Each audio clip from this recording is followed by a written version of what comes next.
Assalamu alaikum. Let's start the video with the beautiful name of Allah and with beautiful dua. Basically, ilma as discussed हमने कर लिया था last video में कि हमने next में सिनेरियोज डिस्कस करनी है और सिनेरियोज में हमारे पास जो अनरप्चर्ड है और जो रप्चर्ड है दोनों ही हम डिस्कस करेंगे। जो अनरप्चर्ड है और जो रप्चर्ड है दोनों ही के सिनेरियोज हम डिस्कस करेंगे।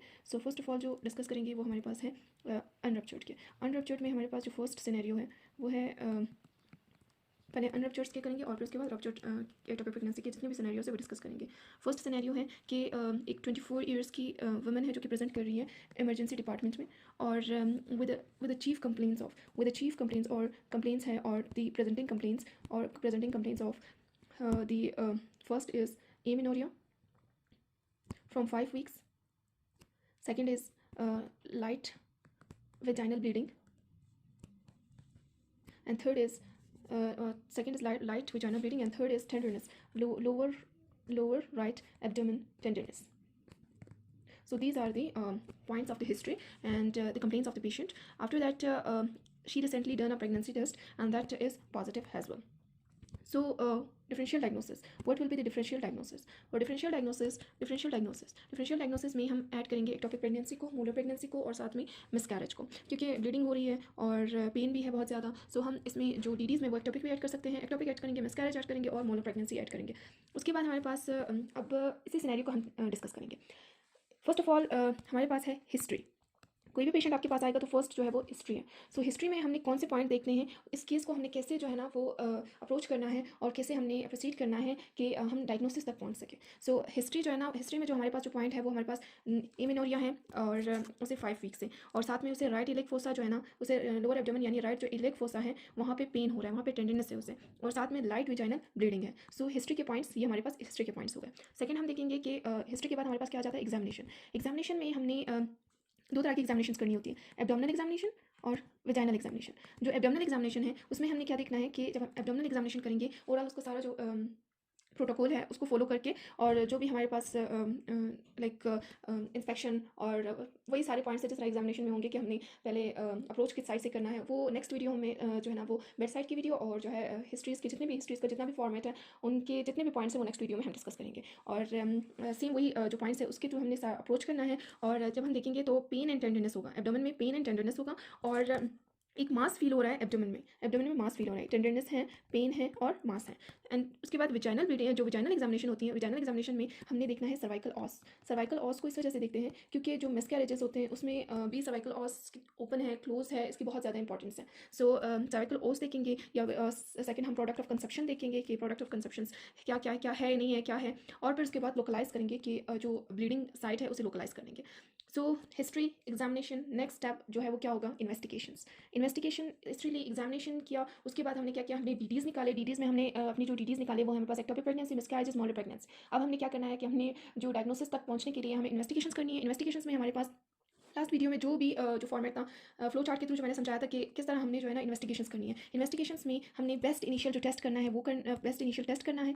बेस्ट इनिशियल जो इनिशियल टेस्ट है वो क्या है, हमारे पास यूरिन टेस्ट है और साथ में सीरम। यूरिन देखेंगे कि यहाँ पे जो सिनेरियो में पेशेंट प्रेग्नेंट है, फिर भी अगर कोई ऐसा केस हो तो हमने पहले प्रेगनेंसी को कंफर्म करना है। उसके बाद बट शी सेड कि वो प्रेग्नेंट है, उसके पास प्रूफ है, लाइक टेस्ट वगैरह, आपने फिर भी एक टेस्ट करा देना है फॉर कंफर्मेशन, आपने टेस्ट करा देना है। उसके बाद सीरम में देखना है आपने बीटा HCGs की जो वैल्यूज़ है वो आपने चेक करनी है, यानी जो उसकी डबलिंग टाइम होती है और उसकी जितनी भी वैल्यूज़ होती है वो आपने चेक करनी है। और सीरम में उसके बाद आपने क्या करना है कि बेस्ट इनिशियल इमेजिंग की तरफ जाना है। बेस्ट इनिशियल इमेजिंग में हमारे पास क्या है कि और बेस्ट इनिशियल इमेजिंग में हमारे पास ट्रांस वेजाइनल जो अल्ट्रासोनोग्राफी है वो करवानी है, और ट्रांस एब्डोमिनल उसमें हमने देखना है कि कोई उसमें हमने क्या चेक करना था, वही पॉइंट्स से सारे कि उसमें हमने जो यूट्राइन कैविटी है वो देखनी है कि एम्प्टी है या नहीं है, एम्प्टी कोई जो इंट्रायूट्राइन कोई सैक वगैरह यॉक सैक या है या नहीं है। उसके अलावा हमने देखना है कि जो एक ये पॉइंट हो गया, कैविटी देखनी है। सेकंड हमने देखना है कि कोई फ्लूइड वगैरह तो नहीं है पेरिटोनियल रीजन में, और थर्ड हमने कोई भी एडिनेजल मास वगैरह तो नहीं है जो हमें अल्ट्रासाउंड में मिल रहा है।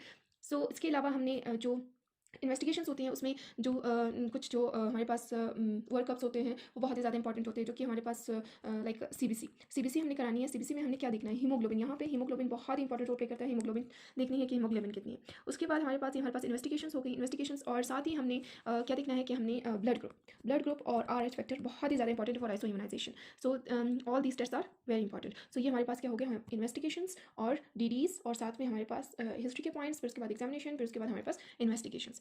सो नेक्स्ट सिनेरियो जो है ना वो हमारे पास सेकंड सिनेरियो पे आ जाते हैं। सेकंड सिनेरियो जो है उसमें सेकंड सिनेरियो में हमारे पास क्या है कि 21 ईयर्स ओल्ड गर्ल है जो कि मैरिड है 3 ईयर्स से, मैरिड है 3 ईयर्स से, conceived after ovulation induction. Point पे होल्ड करिए। देखिए लाइक पेशेंट जो है ना 3 ईयर्स से मैरिड है और वो कंसीव्ड किया उसने आफ्टर ओव्यूलेशन इंडक्शन। मतलब एक जो रिस्क फैक्टर हमने पढ़ा था वो यही था कि प्रोलॉन्ग्ड इनफर्टिलिटी है तो उसके लिए वो ट्रीटमेंट लेगी। तो one of the risk factor of the ectopic pregnancy is this one. उसके बाद आगे जाते हैं कौन कौन से पॉइंट्स जो है फेवर कर रहे हैं एक्टोपिक प्रेगनेंसी को। She presents at 7th week of gestation with ultrasound report showing 2 centimeter sac in the right adnexa with absent cardiac activity. Her beta HCG is 1600 and she is asymptomatic. What's the diagnosis and justify your management. अब यहाँ पे diagnosis confirm ही हो गई है कि एक तो हमारे पास एडेनेक्सल मास है, साथ में एब्सेंट कार्डियक एक्टिविटी है और ट्रीटमेंट भी वो ले रही है। इनफर्टिलिटी का केस 3 ईयर्स से वो ट्रीटमेंट मैरिड है। So yes obviously it's a case of ectopic pregnancy. और साथ में एक पॉइंट ये भी देखना है, शी इज़ एसिम्प्टोमेटिक। ये पॉइंट लेक्चर में भी जो टॉपिक है उसमें डिस्कस हो चुका है। अगर वो एसिम्प्टोमेटिक है और बिल्कुल स्टेबल है, सो हम मैनेजमेंट में क्या करेंगे, मैनेजमेंट में हम इन्वेस्टिगेशंस करेंगे। इन्वेस्टिगेशन सारी वही रिपीट नहीं करूँगी, सारी इन्वेस्टिगेशन है। एब्डोमिनल जो पेल्विक एग्जामिनेशन करनी है और सारे ट्रांस एब्डोमिनल ट्रांसवेजाइनल अल्ट्रासाउंड करना है, हीमोग्लोबिन का लेवल देखना है, यूरिन प्रेगनेंसी टेस्ट वो उसी अप्रोच से करनी है और सीरम एचसीजी लेवल देखना है। और ट्रीटमेंट में क्या है कि ट्रीटमेंट में हम ये वाली जो ट्रीटमेंट होती है ये हमारे पास है एक्सपेक्टेंट जो ट्रीटमेंट है उसमें हमने क्या करना होता है कि यहाँ पे पेशेंट जो है ना mostly like practically I think इतने नहीं करते लेकिन फिर भी पता होना चाहिए फॉर वाइवा के लिए। सो एक्सपेक्टेंट मैनेजमेंट करेंगे जिसमें पेशेंट हमारे पास, इसमें 2 पॉइंट्स आपने बताने हैं। एक हमारे पास पेशेंट जो है ना एसिम्प्टोमेटिक है, सेकंड हमारे पास पेशेंट जो है ना हीमोडायनेमिकली जो है ना वो स्टेबल है। These 2 points reverse this treatment. So हमने ये वाली हमने एक्सपेक्टेंट ट्रीटमेंट रीअश्योरेंस करनी है और पेशेंट की रीअश्योरेंस करनी है और साथ में हमने जो बीटा HCG है उसकी मॉनिटरिंग करनी है और HCG की जो मेजरमेंट्स हैं यानी फॉलोअप में अपने पेशेंट को रखना होगा क्योंकि और इसमें भी वही पॉइंट्स आ जाती है। अगर पेशेंट जो है ना अपने HCG के लेवल्स देखने होते हैं, अगर वो लेवल्स उस क्राइटेरिया को मीट अप कर रहे हैं तो आप कर सकते हैं, अदरवाइज आपने मेडिकल और सर्जिकल पे जाना है और देखना है कि पेशेंट की लाइक पेशेंट रहता कहाँ है, दूर है करीब रहता है हॉस्पिटल के। सो ये सारे अपने देखने होते हैं। उसके बाद अपनी मैनेजमेंट जो है ना वो उसके अकॉर्डिंग ही सेलेक्ट करनी होती है। सो और साथ ही अपने HCG की जो है ना मॉनिटरिंग लाजमी करनी होती है ताकि जब तक जो है ना वो अनडिटेक्टेबल ना हो तब तक आपने जो है ना ये सारे जो है ना करनी है। सो नेक्स्ट सिनेरियो है हमारे पास कि 25 ईयर्स ओल्ड प्राइमरी बेटा है, प्रेजेंट करी है 6 वीक्स ऑफ जो नेक्स्ट सिनेरियो है उसमें थर्ड सिनेरियो जो है ना उसमें हम जस्ट डिस्कस करेंगे क्योंकि सारे वही पॉइंट्स हैं। So at 6 weeks of gestation with mild PV spotting है उसे ट्रांसवेजाइनल अल्ट्रासाउंड में जो है राइट साइडेड ट्यूबल उसकी प्रेगनेंसी शो हो रही है। Outline the criteria for expectant management same ही है कि एक्सपेक्टेंट मैनेजमेंट के लिए आउटलाइन क्राइटेरिया क्या है, सेम यही क्राइटेरिया है। एसिम्प्टोमेटिक होनी चाहिए पेशेंट और स्टेबल होनी चाहिए। सो नेक्स्ट सिनेरियो देख लेते हैं। उसके बाद सो सिनेरियो है कि 25 ईयर्स ओल्ड है, para 1+0 presents at gestational age है उसका 6 weeks with history of lower abdominal pain है उसे और साथ में वेजाइनल ब्लीडिंग हो रही है। मोस्ट प्रोबेबल डायग्नोसिस क्या है, ectopic pregnancy. How will you confirm your diagnosis, confirm कैसे करोगे डायग्नोसिस को, सेम अप्रोच वही सेम हमने क्या करना है, टेस्ट करने हैं, बेस्ट इनिशियल टेस्ट, अल्ट्रासोनोग्राफीज एंड ये सारे हमने देखने हैं। उसके बाद ये हमारा अप्रोच होगा। सो आई थिंक जो अनरप्चर्ड है उसमें कोई भी ऐसा पॉइंट मिस नहीं हुआ जिससे आप कोई सिनेरियो आपसे मिस हो जाए या फिर कोई वाइवा पॉइंट मिस हो जाए।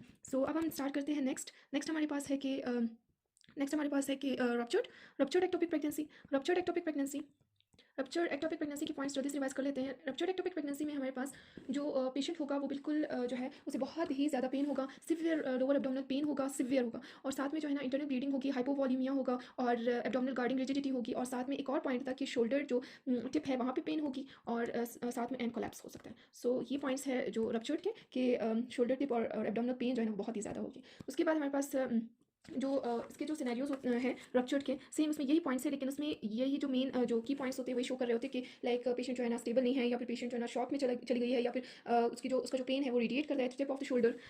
सो उसकी तरफ रेडिएट कर रही है और पेन जो है ना वो रेडिएट कर रहा है। मेन पॉइंट हमारे पास यही है। और एक और पॉइंट हमने डिस्कस किया था कि हमें जो है ना अल्ट्रासाउंड पे जो है ना हमें फ्री फ्लूइड मिलेगा, जो पेरिटोनियल कैविटी पे हमारे पास फ्री फ्लूइड मिलेगा और जो शोल्डर टिप है वहाँ पे पेन है और ये सब कुछ जो है इसमें क्या होता है कि डायफ्रैग्मेटिक इरिटेशन होना स्टार्ट हो जाती है फ्लूइड की वजह से और साथ में शोल्डर जो है ना टिप पे पेन होना स्टार्ट हो जाती है। अब हमारे पास है कि लेट्स स्टार्ट द सिनेरियो है हमारे पास। जो फर्स्ट सिनेरियो है वो है कि 25 ईयर्स ओल्ड जो है ना पेशेंट फीमेल है जो कि प्रेजेंट कर रही है विद हिस्ट्री ऑफ 6 वीक्स उसे एमेनोरिया है और एब्डोमिनल पेन है उसे एब्डोमिनल पेन है और स्लाइट वेजाइनल ब्लीडिंग है ऑन एग्जामिनेशन उसका पल्स जो है ना पल्स जो है ना उसका 110 बीट्स पर मिनट हो गया और ब्लड प्रेशर जो है ना उसका 90/50 है। सो ये 2 पॉइंट क्या शो कर रहे हैं कि पल्स जो है ना 110 है और बीपी जो है 90/50 है, तो पेशेंट शॉक में जा रही है। So what is the most likely diagnosis, यानी उसकी ब्लीडिंग बहुत ज़्यादा हो रही है, हाइपोवोनी में जो है ना हीमोडायनेमिकली वो स्टेबल नहीं है, so it's a ruptured ectopic है। इसमें मैनेजमेंट हमने क्या करनी है कि लेप्रोटमी करनी है विद सेल्फेंजेक्टमी वहाँ, और जैसे ही once the patient has been resuscitated, हमने पेशेंट को पहले रिससिटेट करना है, यानी हमने पेशेंट को क्या करना है, पहले रिससिटेट करना है, पेशेंट को आईवी फ्लूइड्स वगैरह और कैथेटर वगैरह पास करना है, आईवी फ्लूइड्स वगैरह देनी है, और इसके बाद हमने क्या करना है, पेशेंट को रिससिटेट करके पेशेंट की जो है ना लेप्रोटमी करनी है और सेल्फेंजेक्टमी करनी है। और क्योंकि पेशेंट जो है ना वो पेशेंट हीमोडायनेमिकली अनस्टेबल है और वो शॉक में जा सकती है, सेप्सिस हो सकता है किसी भी टाइम, सो हम जो है ना उसे मेडिकली ट्रीट नहीं कर सकते और ना ही हम इन्वेस्टिगेशंस पे इतना ज़्यादा टाइम वेस्ट कर सकते हैं। सो हमने जल्दी जल्दी से इन्वेस्टिगेशंस करके और हमने पेशेंट को रिससिटेट करना है और साथ ही हमने लेप्रोटमी और विद सेल्फेंजेक्टमी कर देनी है। उसके बाद हमारे पास जो है ना